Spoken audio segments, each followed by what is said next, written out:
The primary care study that I did, as I said, focused on frailty and malnutrition.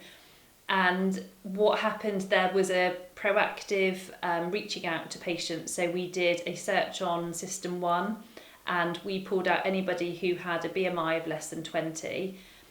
I then phoned those patients and I asked if they would be happy for my involvement.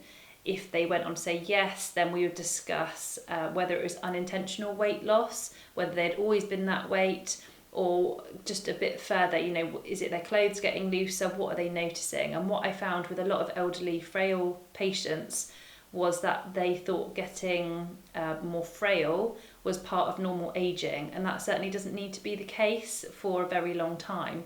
I invited any patients that were experiencing unintentional weight loss or they had concerns about their weight, maybe they were in the clinically underweight bracket, into the practice where I gave them a consultation. So I did a lot of measurements on them. I measured their arm strength, their leg strength, how quickly they could walk 4 meters. I would talk to them about what their food and drink intake was. I would do their weight.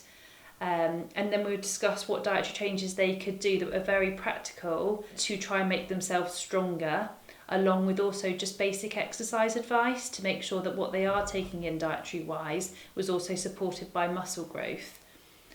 With those patients, I then invited them back 2 to 3 months later and did all the same measurements, and what I found was a nearly 30% improvement in arm and leg muscle strength, which is hugely significant. That means that we're going to have patients that are not falling as much, that they are more robust and able to carry on with daily living activities at home. So again, very much in term with the long-term NHS plan.